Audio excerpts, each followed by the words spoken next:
Well, since Russia's been accused of trying to sway American voters, we did ask people in Washington whether Moscow's alleged efforts have been successful. Did Vladimir Putin influence your decision on who to vote for? Not at all. Not at all. No one impacted my vote except for me.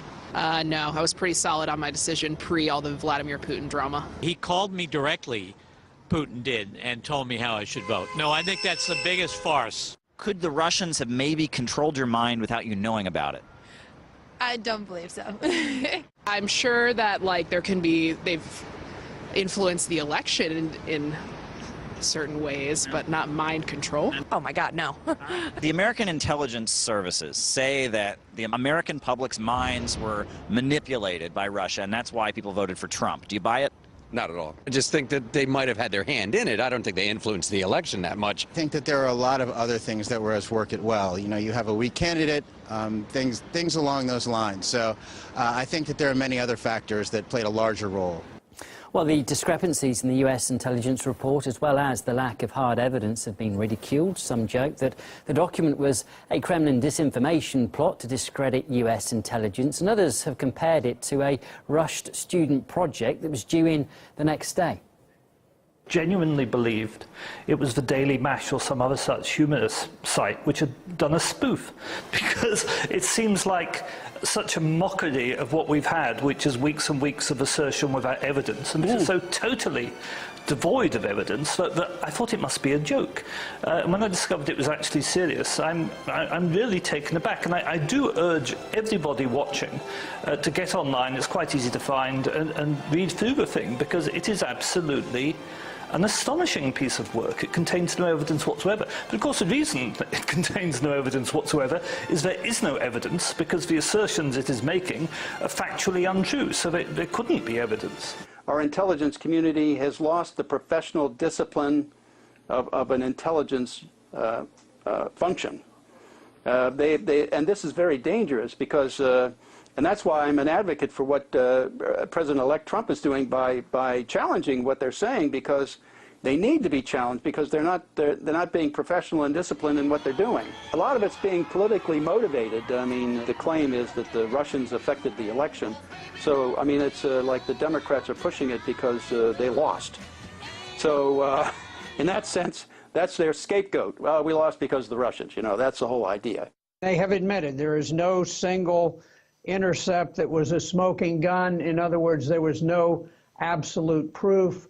And in fact, it troubled me that they relied on the fact that they detected that that the inner circle in Russia was very pleased that Trump was elected president.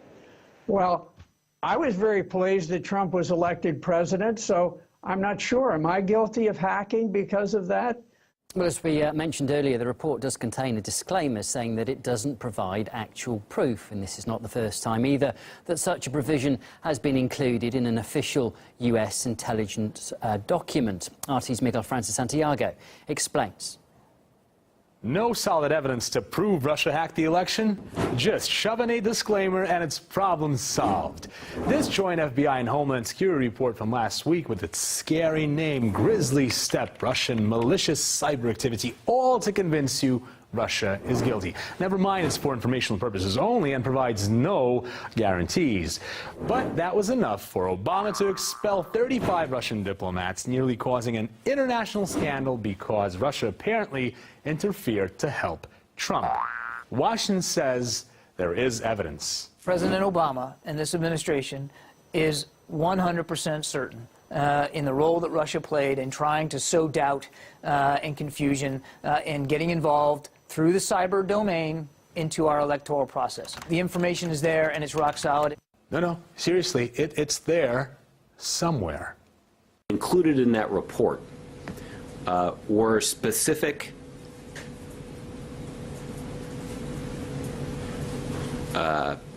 included in that report was specific technical advice. I think it's an indication that the intelligence community is following more than their gut instinct. And I think the way that you can tell that is based on the technical analysis that was put forward. It doesn't mean that there isn't additional evidence out there. I'm sure that there is. But there is a priority that's placed on protecting sources and methods. The intel chiefs know for sure. Just wait for it. We plan to brief the Congress and release an unclassified version of this report to the public early next week. But until then, we're really not prepared to discuss this beyond standing by our earlier statements. Ah, there it is, at last. Oh wait, what's this? Of course, a disclaimer detailing levels of confidence. I'm not kidding.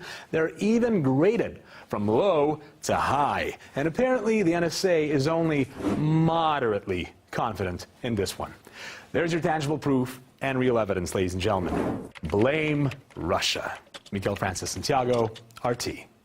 Well, from the start, the US mainstream media have been quick to get their teeth into the Russian hack story, and CNN was one of the first. Russian hacks. Russian hacking malware. Russian cyber attacks. The Russian hacking operation was detected. President-elect Trump just last night continued to dismiss both Moscow's involvement and the importance of the hacking at all. That last part there was aired in December, but has come under scrutiny this week because it was spotted that CNN had used an extract from a video game in its coverage related to the so-called Russian hacks. Another US media outlet was also criticised for its coverage too. The Washington Post retracted on its original story about Russian hackers meddling with the state of Vermont power grid. An editor's note a few days after the initial publication clarified that Russia didn't do it. Once again, we asked members of the public if they could guess who broke the initial story and whether it was true.